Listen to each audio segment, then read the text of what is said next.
মামা বাড়ির সঙ্গে মনোমালিন্য ভাগ্নে সেই বাড়িতে গিয়ে চা খেয়েছেন বছর 70-এর বৃদ্ধা কানন বিশ্বাস। সে আক্রোশে বৃদ্ধ মাকে মারধরের অভিযোগ উঠল ছেলে ও বৌমার বিরুদ্ধে। মারের আঘাতে বৃদ্ধার হাতে একাধিক জায়গায় রক্ত জমাট বেঁধেছে এবং কেটে গেছে। অভিযুক্ত ছেলে এবং বৌমার নাম শিবু বিশ্বাস ও বীণা বিশ্বাস। বুধবার ঘটনাটি ঘটেছে উত্তর 24 পরগনার গাইঘাটা থানার কারোলা পাড়ুই পাড়ায়। বৃদ্ধা জানান তার এক ছেলে এবং এক মেয়ে, তারা যখন ছোট সেই সময় বৃদ্ধার স্বামী মারা যান। রাস্তার পাশ থেকে শাক পাতা তুলে কলকাতায় বিক্রি করে ছেলে মেয়েদের বড় করেছেন। সামান্য রোজগারের জন্য আতপেট খেয়ে খেয়ে থেকেছেন তিনি। বয়সের ভারে তিনি এখন আর কাজ করতে পারেন না, ঠিক মতো হাঁটাচলাও করতে পারেন না। ছেলে বৌমার কাছেই থাকেন। তার কথায় তার ভাইয়ের বাড়ি এবং তাদের সঙ্গে বৃদ্ধার ছেলের মনোমালিন্য। গতকাল সেই বাড়িতে চা খেতে গিয়েছিল কানন এবং সেখান থেকে তার ছেলে নিয়ে এসে ঘরের ভেতর ঢুকিয়ে তাকে লাঠি দিয়ে মারধর করে তার ছেলে এবং বৌমা। তাদের মারে জ্ঞান হারান তিনি। পরবর্তীকালে স্থানীয়রা বৃদ্ধকে উদ্ধার করে চাঁদপাড়া গ্রামীণ হাসপাতালে নিয়ে আসে। খবর পেয়ে হাসপাতালে যান বৃদ্ধার মেয়ে কণিকা বসু। মাকে চিকিৎসা করে কণিকা তার কাছে নিয়ে যান। পরবর্তীতে কণিকা তার দাদা এবং বৌদির নামে মাকে মারধর করার অভিযোগ দায়ের করে।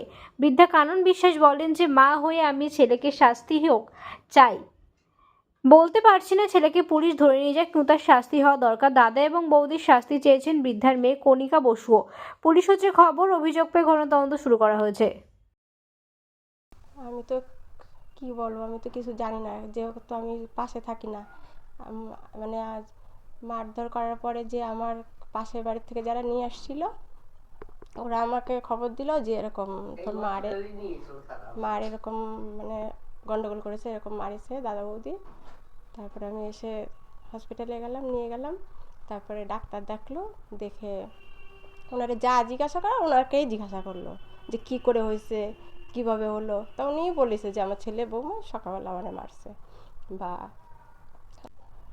মানে আপনার মা শুনলাম বলছিল যে অনেক কষ্টে আপনাদের মানুষ করেছে, কিভাবে মানুষ করেছে?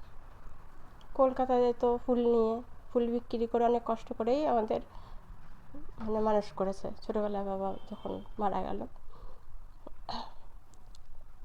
কিন্তু এখন সেই মাকে দাদা মারধর করেছে, বোন হিসাবে কিভাবে কি বলবেন এটা নিয়ে?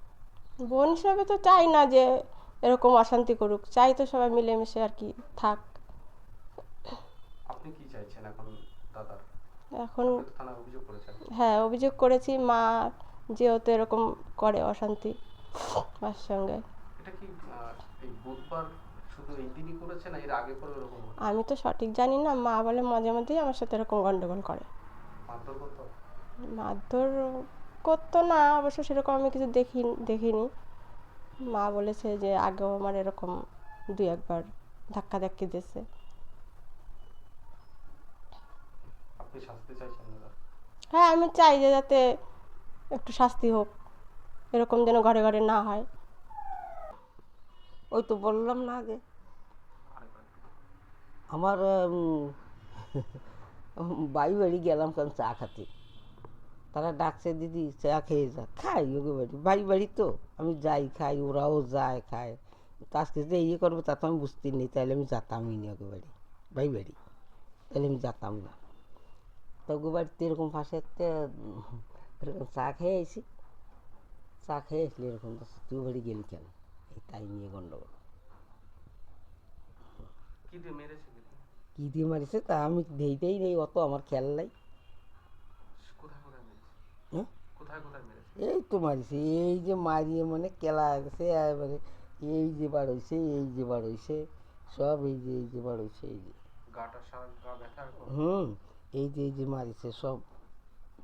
কোথায় ব্যথা, কোথায় কোথায়? ব্যথা তো এন দিয়ে এই যে এন কালকে আবার সুই দিয়েছে, যারে কয় সুই ইঞ্জেকশন দিয়েছে, এই যে ফুলিয়ে গেছে, এই যে এনে এই জায়গাটা। সারা গা কি ব্যথা? সারা গা আমার আর তো ব্যথা। কে কে মেরেছে, কে কে? মেরেছে ছেলে, ভূতির বউ মারিছে, আর কেউ ছিল না পাশে, অন্য কেউ ছিল না, এর ধারে কেউ আসেনি। দুজনই মেরেছে? ও দুজনই মারিছে। ওই মারামারির সময় অন্য পাশের লোক ছিল না, ওরা দুজনেই ছিল, ছেলে আর বউ। এই গেলাম কেন ভাই বাড়ি, আমার ভাই বাড়ি চা খাতে গেলাম কেন, এমন যে আমার ভাই বাড়ি আমি চা, কত এখন? তা আমার বয়স 70-80 বছর হতে গেল। 87 বছর। হুম আর কম না। এই ছেলে বৌমা এই যে এইভাবে মারধর করলো, আপনি এখন কি চাইছেন? তাদের কি বিচার চাইছেন? শাস্তি হোক যেটা তাদের? করলে ভালো হয় সেইটি করো তোমরা। মানে কি কব, আমি তো মা, আমি তো করতে নিয়ে যে তুমি এখন দাওরা ধরে তারে কাটি ফেলা দাও পারি? মা হয়ে কেউ পারে না, তারা নয় পারে, তারা ছেলে মেয়ে তারা এই যা করিছে, আমি তো তারে পারবো না। আমার আমার ইচ্ছে নাই যে তারে আমি একটা মারধর দিই, কিন্তু তারা যে ছেলে মেয়ে তারা যা করিছে এই যে তোমাকে সামনে পরে দেখা দিচ্ছে, আমি করতে পারবো না। কেন আমার এই দেহের মধ্যে আত্মা থাকতে, আমি মা তো, আমি পারবো না। থানায় অভিযোগ করা হয়েছে তো? কি জানি কি করিছে নাকি ওই মেয়েরা জানে নাকি জানে, করিছে মনে হয়, হ্যাঁ করিছে। চাইছেন শাস্তি হোক ছেলের? হোক শাস্তি, সে যেরকম অপরাধ করেছে তার তো শাস্তি দিতেই হবে, না দিলে সে সোজা হবে না। তারে সোজা করার জন্য তোমরা করো যেটা ভালো বোঝো।